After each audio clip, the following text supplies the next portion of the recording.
ABC One Television. ABC One Television. ABC One Television. Le leader en actualité.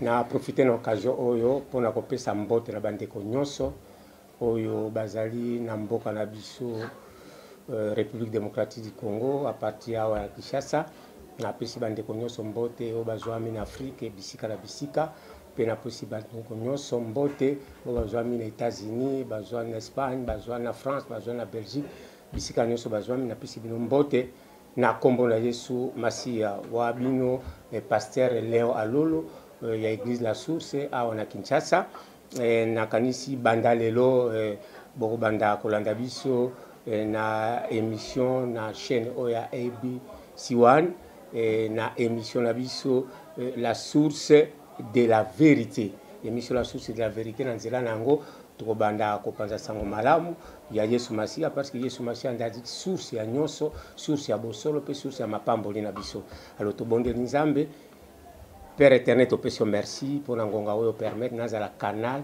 oyo lingi ko le canal nazala instrument lingi ko utiliser pour na ko édifier peuple n'angonga oyo tikete liloba oyo et pambola et kangola na kombo na Yesu Christo nde na bonde liboye pe tolobi merci Seigneur Jésus Christ. Alors thème na lingi to exploiter na mission na biso na mokolo lelo ezali sorte d'amis. Sorte d'amis na lingala c'est tout simplement lolenge ya baninga. Lolenge ya baninga. C'est pourquoi on a une introduction, un message na ngana motuna o. Qui est ton ami? Est-ce que vous landanga est-ce que vous ami nanda ku na biro bisika nyoso ko yokanga na ngonga o ko mona ngana ngonga o motuna na tunyo nani moninga nayo. Pourquoi na tuni nani moninga nayo? Parce que na lolenge mibale ya baninga. Eza lolenge mibale ya baninga, eza lolenge mibale ya groupe ya baninga. Lolenge ya liboso ezali groupe de mauvais amis. Lisanga ya baninga ya mabe. Baninga oyo kutani na vie na yo baby makambo na baby ozu pokoso na vie et puis ça na groupe il y a des bons amis groupe de bons amis baninga malam oyo zwami na ye makambo na keli boso po pambolami alors lelo tozali ko bandana oyo zali groupe de mauvais amis baninga mabe tozoma komi na nzambe na 1 Corinthiens chapitre 15 verset 33 1 Corinthiens chapitre 15 verset 33 la Bible dit ne vous y trompez pas. Les mauvaises compagnies corrompent de bonnes mœurs. Boke bakomi kosate. Baninga ya mabe. Baninga ya bizaleli ya mabe. Babe bisaka bizaleli ya malamu. Tokoso kute na muninga mabe na vie. Otamboli na muninga mabe. Vie na yo ekoki kobeba. Bizaleli no ekoki kobeba.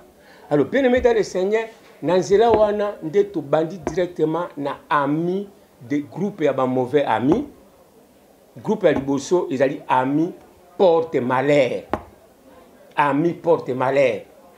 C'est-à-dire muninga oyo aza ko memela yo ba pasi. Muninga oyo aza ko memela ba souffrance.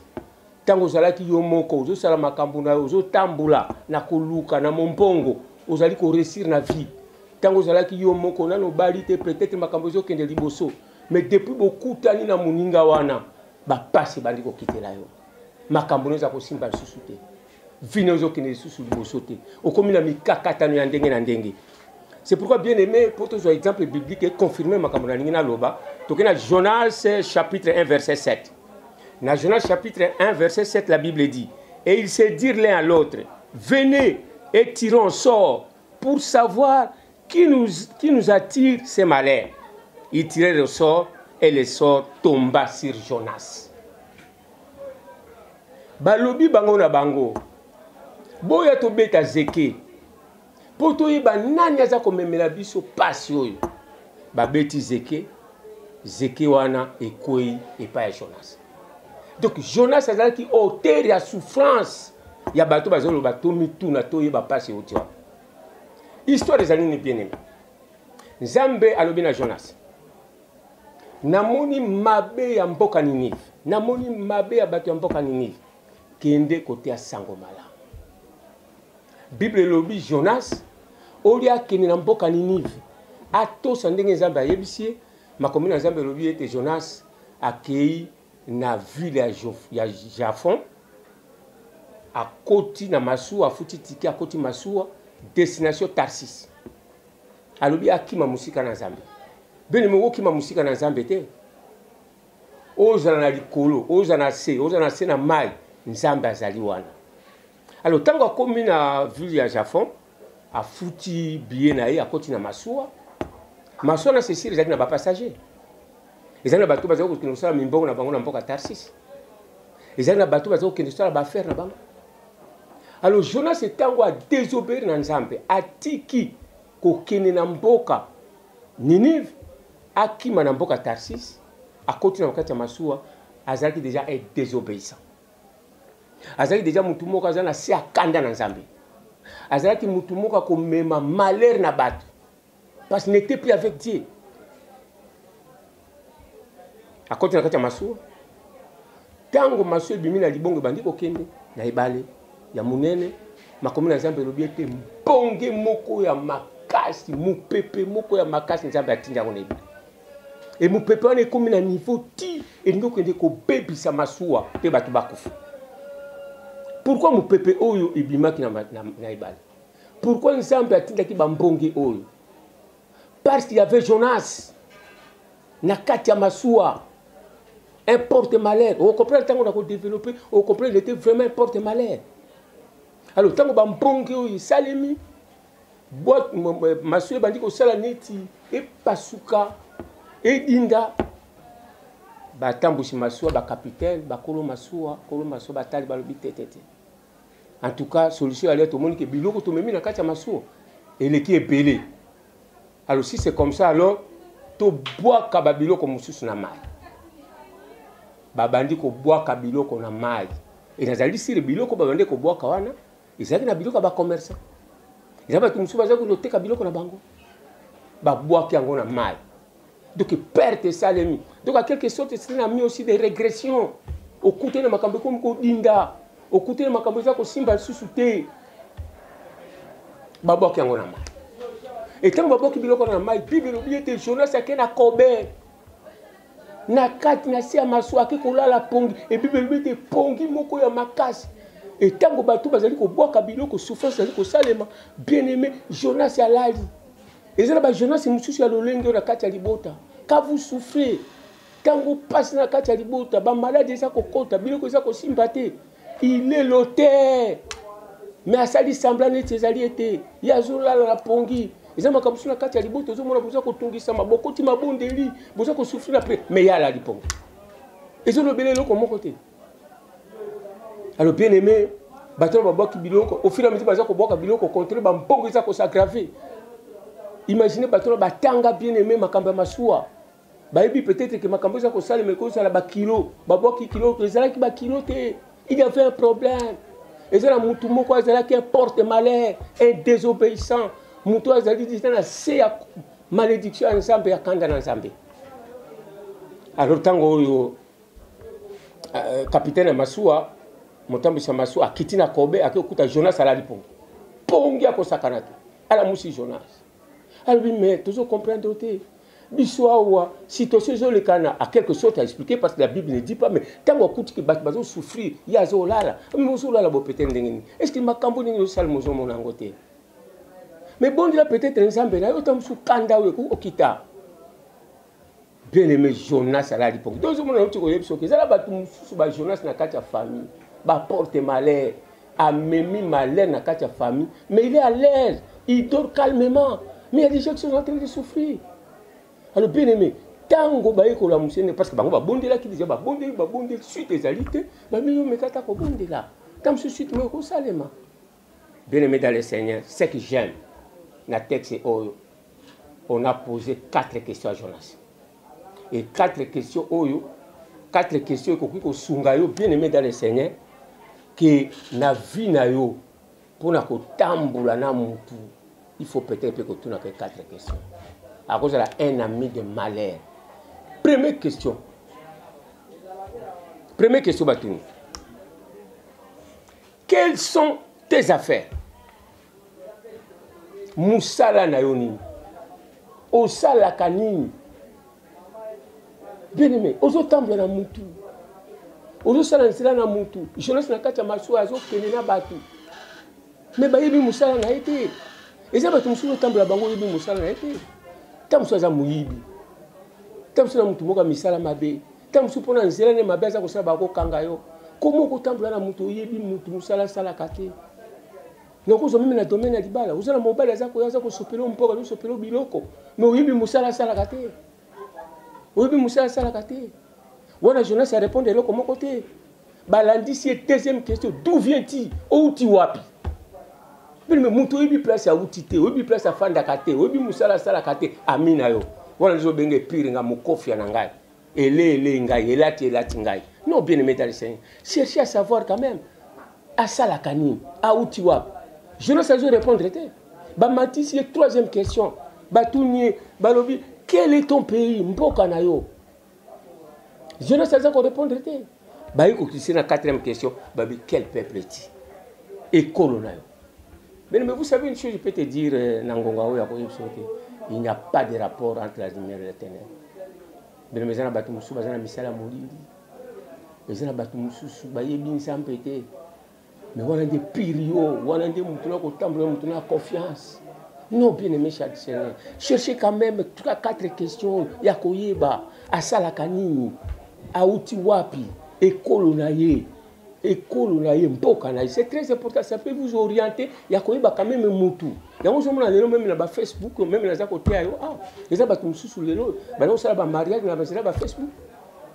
Amonika ke Lilia Moutou, a Komelie, Maluba Moko ya Bolingo, a s'attacher na ye, a mi pesi mobimba, a bandi ko tinde ba secret, oyebi. Tam so kangi photo net baza ko sala nga émission, mais ma colonialité, mais na boité, mais tu dois quand même comprendre une chose. Oyebi Moutouti, oyebi Moussala sala kate, oyebi place ya outité. Mais amina oyo.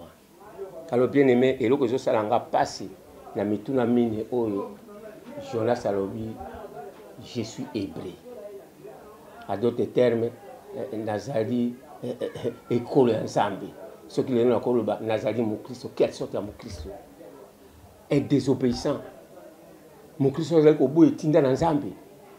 Non, bien aimé dans le Seigneur. Ce sont des choses que nous devons réfléchir.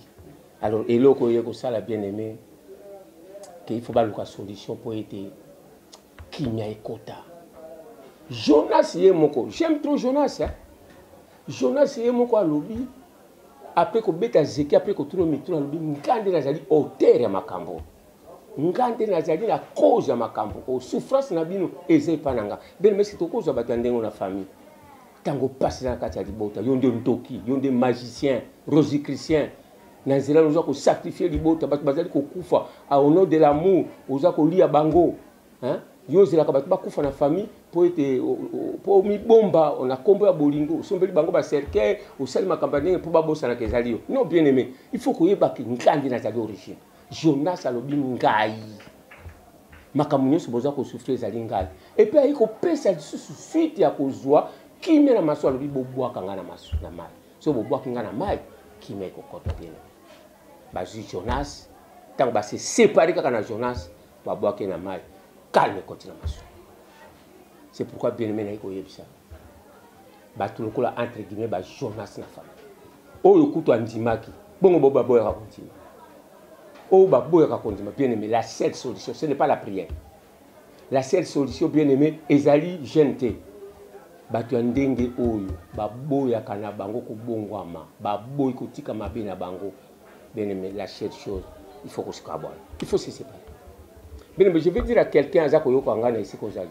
Il y a une différence entre la séparation et la division. Séparation et la division. Le lenga mutu o bien aimé il faut qu'on kabwana. Akena ngambu na yo kena ngambu na. Voilà tango ba kabwana kena Jonas, Kimia et Kotaki. Deuxième sorte d'amis, il y a groupe ya bami ya mabe, c'est amis de querelle. Moninga ya koswana bosani na tongo, bobungisi na midi, bosani na pokwa, boladi na kanda, bobungisi na tongo. Mais qu'est-ce qu'il faut faire dans la aujourd'hui, dans Genèse chapitre 13, verset 7 à 9. Genèse chapitre 13, verset 7 à 9. Il y a l'histoire d'Abraham dans l'autre. Nous avons l'objet d'Abraham, dans Genèse 12, verset 1. Ayebisi alobi longwa na mboka na bino. Tika libota na yo. Là, il faut souligner, tika libota na yo. Tata na yo. Kende na mboka oyo ngai na kolakisa. Na Genèse 12. Abraham olia tosa nzambe ndenge ayebisi alobi tika libota no parce que Lot azalaki pe ndeko ya Abraham. Lot akangami ne bakenzela. Et si autant que la Bible, banda Genèse 12, ti na Genèse 13 à partir avant verset 14, nous avons sur la source na Abraham. Pourquoi? Parce que Moutou a memi, azali Moutou azali na volonté ensemble. Nous avons parlé na Abraham te, zoa Lot, zoa tel boke nous abi ti kalibota. Abraham a joué l'autre baki. Tango baki ti ba ko koma na Égypte. Ba comme l'Égypte to yebi ndenge Abraham apambola maki et nanzela ko kosa ke Sarah azali ser na ye azali mwasi na yete et Farao apambola ki ye tango apamboli l'autre pa apambola. Et tango ba pambola mi kuna ba ko zonga na mboka Bethel. Na biloko ebele l'autre pe biloko ye pe biloko. Ba ko fana na mboka Bethel. Et Bible za ko confirmer biso que Bethel zaki mboka muke au tellement bazaki na mapamboli ba ko fanda sur place mon côté. Alors il faut que bateli pate à l'autre, bateli pate à Abraham, comme il soana, soani na tongo. Bible dit mikolo nyoso ko soana. Mais qu'est-ce qu'il faut faire avec un ami de Kérem? Nako kita pour te comprendre le campo. Soani. Abraham atali alobi tete abengi Lot. Alobi ndeko nangai. To continue ko vivre boité. Tout ça dit bosso ba pagano. To bebisa kombo ya Nzambe na biso. Namoni tokabwana so kina loboka mobali ngana kina loboka mwasi so kina loboka mwasi ngana kina loboka mobali de façon tout soit qui mais to ko continuer ko vivre place mon côté bene me bakabwani na Lot tango bakabwani na Lot atali côté ya munene akei na frontière ya Sodome et Gomorrhe yana komi bwaka na kati ya Sodome et Gomorre. Abraham atali vision za bapesa ki akei akoti na Kana. Et bien, mais tango bakabwani na Genèse chapitre 13 à partir verset 14, Bible lobi Nzambe asepela kina bokabwani wana. Ndi aliko yebise sikoyo makambo vision amonaki ke na kopambolo alobi tala likolo. So koka kotanga mzoto tala likolo. Ndenge na kopambola. Kateske vision o Nzambe alakelaki Abraham ekene ko kisama. Tango bakabona ki na mi de Kérem parce qu'un ami de Kérem bien aimé ozali mo Christ okozwata ko bondela te okozwata gente okozwata kimia te boswani na tongo bobungisi na midi boswani na poko bobungisi na tongo boladi na kanda ça ne peut pas marcher bien aimé dans le Seigneur. Et tango bakaboni nde Abraham ayoki mungongo na Nzambe bakaboni bien aimé ne ko yebisa yo eloko moko peut-être ozotambula entre guillemets na Lot moko. Chaque fois que naka Bible lobi vaut mieux que fanda bien aimé na ndaku na kimia oli ata mapa kokauka ke okende ko fanda ici que ozali kolia misuni na makelele. Ça ne peut pas marcher. La Bible dit bakabwani et tanga bakabwani Nzambe alobi Abraham bien aimé ozana vision moko même na ministère o Nzambe sengela ko akokisango mais tant que ozali ko continuer na ami de Kérem, bien aimé, vous devez vous séparer. J'ai dit, l'introduction un message que la séparation n'est pas la division. Et bien, si vous avez temps bakabon na l'autre, nous avons dit que Sodome et Gomorre. Avec mon Abraham, nana bondela qui pona l'autre, c'était Abraham. Abi me soko kuti 50 juste au tumba ti akiti. Di bondeli Abraham, et on dit ça que nous avons exorcisé, a pikola l'autre, na mwasi na ye, na bana na Sodome et Gomorre. Comment est bien les médecins? Tout cabon tout ça ben ennemi. Mais tout embrasser c'est là moko. Tout faire c'est là moko. Et quoi ça m'a été pour soit na eleki. Donc un ami de Kérem bien aimé, il faut se séparer avec lui. Je ne dis pas que c'est divisé mais que c'est séparé. Toko bengana, toko solola, toko sungana, mais que t'embrasser c'est là moko ezalité. C'est la Bible qui confirme. Amos chapitre 3 verset 3 la Bible dit deux hommes marchent-ils ensemble sans être concertés? C'est une question. Est-ce que place aux Hollandais? Est-ce qu'il faut répondre à la question? Est-ce que le je crois que c'est non. Si c'est non, alors qu'est-ce qu'il faut faire? Séparez-vous. Troisième ami, Ezali ami à contre-10 ans. Ami contre-10 ans. Ami contre-10 ans, ami contre-10 ans, Ezali ami à croire dans la vision na yoti. Azali amioyo azali kondima makambo na yote azali amioyo yozo mona rouge pembe yazo mona noir toqué dans 1 Samuel chapitre 17, verset 24 à 30. 1 Samuel chapitre 17, verset 24 à 30. La Bible dit, à la vue de cet homme, tous ceux d'Israël s'enfuirent devant lui et furent saisis d'une grande crainte. Chacun disait, avez-vous vu s'avancer cet homme? C'est pour jeter à Israël un défi qu'il s'est avancé. Si quelqu'un le tue, le roi le comblera de richesses, il lui donnera sa fille et il affranchira la maison de son père en Israël.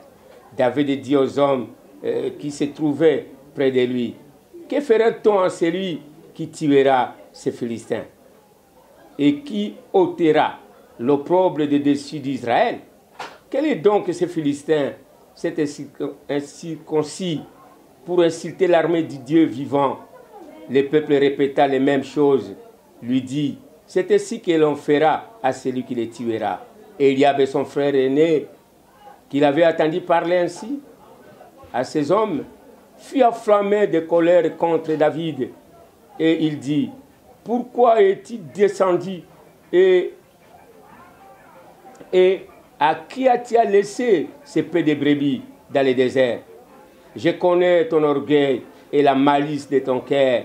C'est pour voir la bataille que tu es descendu. David répondit, qu'ai-je donc fait? Ne puis-je pas parler ainsi? Il se détourna de lui. Il se détourna de lui pour s'adresser à un autre. Et fit les mêmes questions. Le peuple lui répondit comme la première fois. Bien aimé dans le Seigneur. Histoire de l'histoire de David. Tango akendeki kubundana Goliath. Nzambe asali volonté moko permissive. C'est-à-dire permettre les camps moko na volonté na ye pour être solution à problème salema.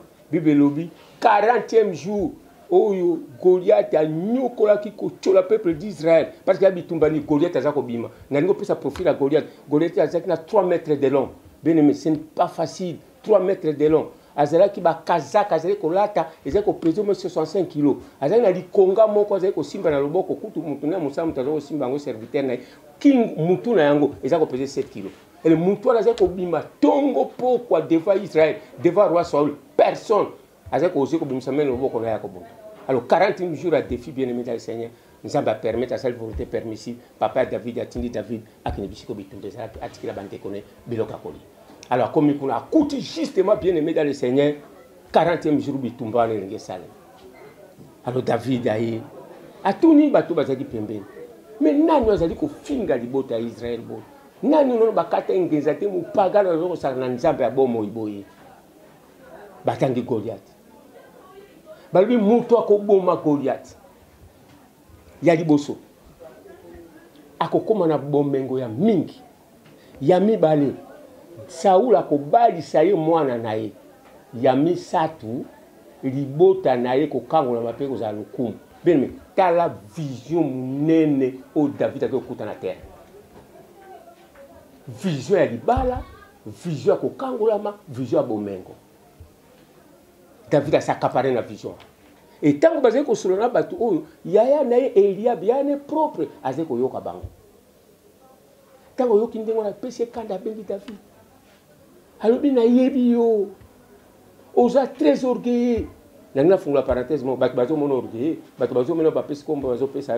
mais David était l'homme selon le cœur de Dieu. Peut-être que vous avez interdit en Zambie. Luka kokabona yango. Pas seulement comme memela kabatu mususuté, mais comme memela pe passe. Aux allons vous avez interdit en Zambie. Aux allons na bikeko, au sambela kabiloka mape. Aux allons mutumoko simbi bakisi. Ozali mutu moko ozali na bino komo ezopesa nzambe lokumu te, c'est le moment bien aimé oza koyoka ngesi kozali tika yango. Et la Bible dit bien aimé tango oyo baye kotala pourquoi pasi oyo ezali komela biso baye kotala famille baye kotala bana et que okoepa yaka Jésus a dit mais pourquoi memeli biso ba pasi o j'aime aka lobi ezali ngai ndenge nazali za na biloko na bomba kizana ndaku or ezali bronze ezali na bomba kango na ndaku. Et tant que vous bien aimé, biloko wana Bible lobi batumbi akan na biloko nyonso. Mais toujours sur un moment ko tumba batute. Ils ont un moment bien aimé ko tumba misala ya mabe ya bakan o bakangami na biso. tant que biloko ne kotumba maté na kombo ya Yesu Masi bele moko za kimia te et na bato ya lolenge oyo pe soko moni ki alingi kobongwa maté alingi kotika misana ya mabete naza koyebisa yo mama nanga papa nanga ça sera mieux que bokabwana tango bakabwana ki nde elonga ezongaki na kaya Israël. Tu ne peux pas continuer à vivre avec un magicien qui ne veut pas se convertir, un rosicricien, tu vas souffrir. Nous avons des gens qui ont misala mabe. Na misala mabe wana aye kolukona kati ya libala. Yopo ndimi libala na sakutuna nzambe. Okomona sali sambla neta sambelaka. Etango abali otina ndako bien-aimé azongeli pona ya kala. Bible kokota te. Cassette nzambe kokota te okende lo sambo te okola ko comprendre après kazali ndeko moko bien aimé azali na misala ya mabe yango na pesa témoignage moto zanga na église sœur on a le azali na Lubumbashi. Et qu'est-ce qui s'est passé avec cette sœur? Sœur wana azali na mobali na ye bazalaki babala naki bazali ko vivre place moko mobali na kende ki poto tango ke poto akiko zola musala moko na réseau moko ya mabe ba pese musala a signé pacte kuna abali mwasi ya monde wana na lingaka ndekona mais on a vivre dans ministère na ngai sera avec l'église frère on a tindi mukanda alobi pasteur na tindi mukanda oyo poete na bague na tindi yango na moni mwasi na ngai akufa te pona ngai esiko nga na ye kokota moi susu na bima ezati na tindi bague boy libala wana parce que côté oyo moi si wana ndinga nazali na ye si on a continué ko vivre na moi si nanga akoboma ye na tindi pe mbongo oyo boluka mwazonga na Lubumbashi epai ya libota na ye bien mesdames et seigneurs on veut exhorter la sœur et nzambe ayeko sala ngolu sœur andima ki azwa likimia pe azonga ke pana bango et ndeko na lelo azana bomo ite ndeko na kufi parce que akota ki na ngambo wana heureusement kutu ya ndimi bongo yo ukanga mulo sacrifier bana oza kosilisa libota kaka na ngambo na lokola akan ba interdit ensemble na yeko yebisa na poko na lolo esika naza kotea liloba obongwama vraiment na pesi vraiment nzambe merci pour na message oyo tikete message oyo kota na bisika bozali ezo esika na kati ya motema na yo message oyo ezala message oyo kokwea na motema za na mabele kitoko ebota mbuma mokama na mokama na nzela liloba oyo okangolama na nzela liloba oyo ozwa bolamu na vie avana kile kosamba na pesi merci nanga na bandeko nyonso bayoki nga na ngonga oyo bo basimba mina motema na liloba oyo et surtout salutation na ngai et tout droit epa mama Chantal nzambe apambolo mama na ngai nzambe asala ya minene oyo ozali kotungisa mpona yango nzambe apesa yo yango ena kipe kopesa merci na mobali na Jose papa na ngai nzambe apambola bino bisika bozali na États-Unis tikete bolamu na nzambe ebila bino na pesi pe merci na saluer petite sœur na ngai mama Christine sika azali na bana nyonso na mobali na ye papa Jacques nzambe apambola bino na États-Unis to bonde nzambe Père éternel na pesi merci pour un message au permettre ebima na nzela nga na ngonga oyo message oyo ekangola message oyo epambola bandeko nyonso bakangami na bami ya mabe bandeko nyonso bazali kosufri na nzela ya baninga ya mabe tikete nzambe okangola bango oyo bakokutisa na bango na baninga ya malamu baninga oyo bakozwa progrès na vie baninga oyo bakokuta na bandeko moko ya malamu mpona kopambola na pamboli ndeko moko na moko oyo ayoki nga na ngonga oyo pe azwi mokano ya koyeba kobongama na nzela ya message oyo nzambe na lola apambola bino bisika bozwami tokutani na mikolo ezali koya na pesi pe merci na chaîne oyo ya ABS 1 oyo permettre ete naleka na nzela na bango po ete naya kokota na bandako na bino pe bisika nyonso bozwami tika ete nzambe apambola ndeko na nga Cordon Jimmy oyo a permettre ete na nzela na ye pe nakoma na bandako na bino. Merci beaucoup, à la prochaine occasion.